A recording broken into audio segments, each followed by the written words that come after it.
प्रिय दोस्तों नमस्कार। स्वागत है आपका हमारे कार्यक्रम बीएचएस ज्योतिष में। दोस्तों आजकल मैं चर्चा कर रहा हूं केतु ग्रह के बारे में। 12 भाव में किस प्रकार का फल देता है, लग्न से लेकर के छठे भाव तक मैंने आपको बताया। आज मैं चर्चा करूंगा केतु अगर सप्तम भाव में होगा तो किस प्रकार का फल वो देते हैं। चर्चा में जाने से पहले मैं थोड़ा सा आपको केतु के बारे में बता दूं। केतु जो है परिविद्या का कारक होता है और मोक्ष का कारक होता है। केतु अगर कुंडली में शुभ ग्रह के साथ बैठा होगा तो वो शुभ फल देता है, और अशुभ ग्रह के साथ बैठा होगा तो अशुभ फल देता है। केतु का जो प्रतीक होता है, वो चिन्ह होता है, वो एक फ्लैग होता है, झंडा होता है। और आपने देखा होगा कि झंडा जो है या तो राजा के ऊपर रहता है या किसी महायोगी के ऊपर देखा होगा। राजा के ऊपर जैसे प्रधानमंत्री एक देश से जब दूसरे देश में जाते हैं और वहाँ पर प्रेस कॉन्फ्रेंस करते हैं तो वहाँ पर देखा होगा अपने अपने देश का झंडा उनका जरूर लगा रहता है। ऐसे ही जब आपने कुंभ के मेले में देखा होगा, जब कोई योगी स्नान करने के लिए निकलते हैं तो उनके जो बोगी होता है महामंडलेश्वर के ऊपर जो है झंडा जरूर लगा रहता है। योगी होगा तो अपने ज्ञान की वजह से जो है वो दुनिया में सम्मान पाता है, और राजा होगा तो नैतिकता के आधार पर उनको प्रतिष्ठा प्राप्त होती है।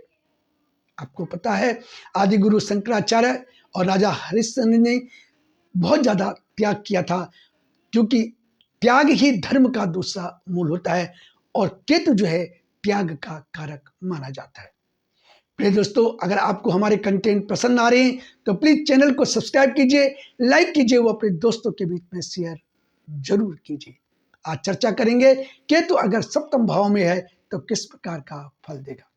केतु अगर सप्तम भाव में होगा तो वैवाहिक जीवन केवल चलता रहता है, हम ये कह सकते हैं। मधुरता का जो वैवाहिक जीवन में जो मधुरता होती है वो बिल्कुल भी नहीं देखने को मिलती है। घर में क्लेश होने की वजह से जब दोनों पति पत्नी में घर में झगड़ा होता है, क्लेश होता है, तो कभी कभी विरक्ति की भावना जो है मन में जागृत होती है।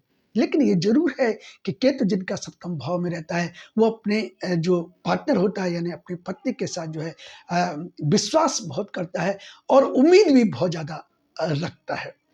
केतु पर अगर सप्तम भाव में रहते हैं तो व्यक्ति को कंफ्यूज बहुत ज़्यादा रहता है।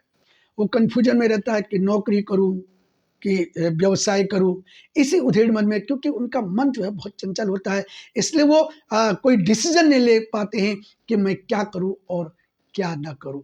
और अगर उसमें शनि की अगर सप्तम भाव पे यानी केतु पर दृष्टि होगी तो कभी कभी मन में घर छोड़ने की भी मन में एक प्रकार का जो है ऐसा लगता है कि घर छोड़ दूं, इस प्रकार का भावना भी व्यक्ति के मन में आती है। केतु अगर सप्तम भाव में होता है तो शादी के टाइम पर आदमी अपने आप को बैरागी दिखाने की कोशिश करता है, लेकिन एक्चुअली वो बैरागी होता नहीं है। लेकिन हाँ जरूर है, अगर सप्तम भाव और पंचम भाव बली हुआ तो 48 साल के बाद जो है इन दोनों की जोड़ी जो है बहुत अच्छा होती है। इनमें मधुरता आती है, प्यार आता है, और बहुत अच्छा जो है इनके घर में शांति का माहौल जरूर रहता है। लेकिन उसके लिए सप्तम भाव और पंचम भाव का बली होना बहुत जरूरी होता है। ऐसे लोगों को जिनका सप्तम भाव में केतु होता है उनको नींद बहुत ज़्यादा प्यारी होती है। इनको बहुत आलसी भी टाइप के भी होते हैं और नींद इनको बहुत ज़्यादा प्यारी होती है।